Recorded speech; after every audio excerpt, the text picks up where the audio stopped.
Back in 2018, I did a video about how you can cheaply build a vinyl isolation deck. Vinyl isolation decks are hugely important. They stop vibration entering into the platter and the needle and the arm and everything on your record player. However, isolation decks that you buy from hi-fi retailers and so on are hugely expensive, massively overpriced to just such extreme extents. But you can make them very cheaply. Now, I did this video in 2018, but it still stands today. And I've added some updated links in the description and in the conversation tag, the comments tag, comments section, I should say. But everything about it still stands today. It creates a super stable, easy to use, brilliant isolation table. Now, I don't need one because I built one into the wall. But if you've got yours on a desk, on a sideboard or anything like that, you need something like this.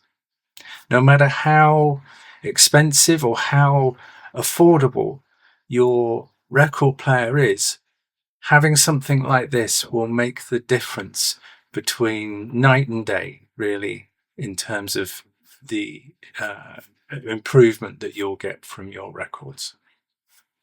So enjoy, and any comments, questions, put them in the comments below. Thanks again.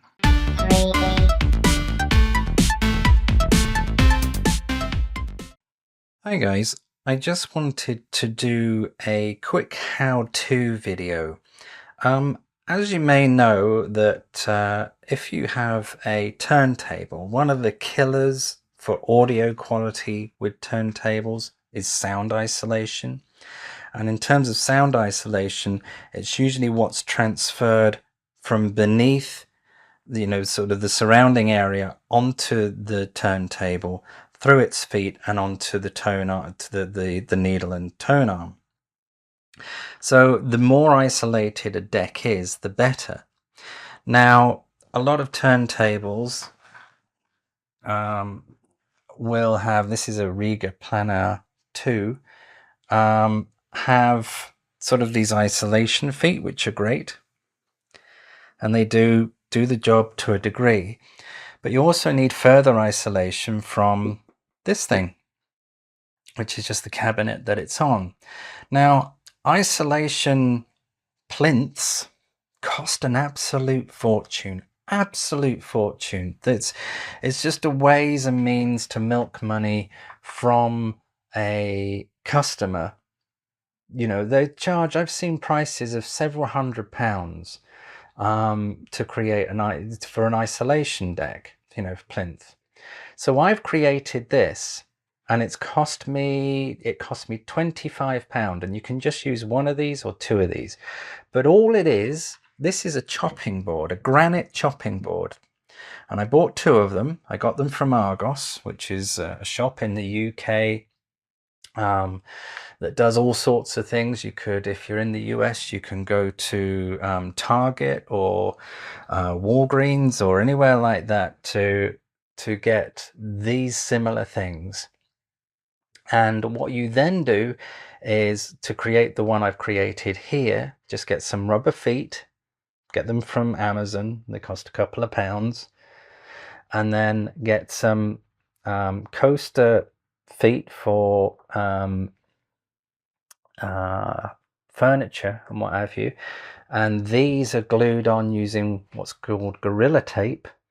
Gorilla Tape is like a very strong tape to bond things to, and these can be adjusted because this is very unlevel.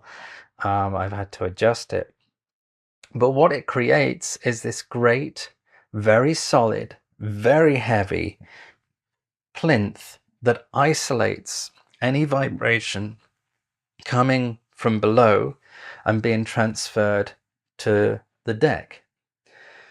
And that's the biggest killer of audio on a vinyl deck.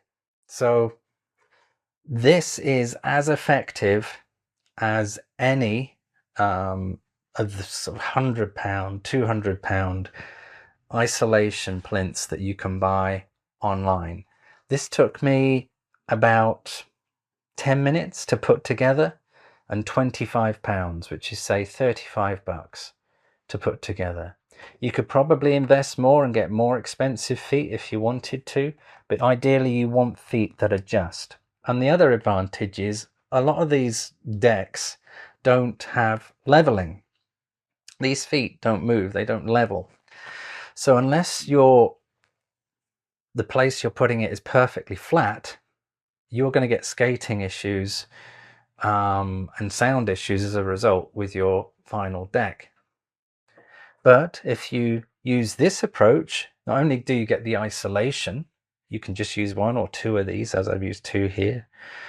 You can then get adjustable feet and then use these to adjust this to be absolutely perfect level. So that's my handy hint of saving, a good amount of money on creating a solid, easy to use, very cheap plinth for your vinyl turntable. And I'll be covering more turntable hints and tips in terms of setting up your turntable, setting up the needle, setting up the balancing, all these hints and tips that I have, because I've used I've had audio bits and bobs for many years, all sorts of things. So yeah, I hope to be able to sort of show you more on how to set that up very soon. But in the meantime, feel free to use this idea, because it will save you a fortune. Okay guys, thanks again. Bye bye.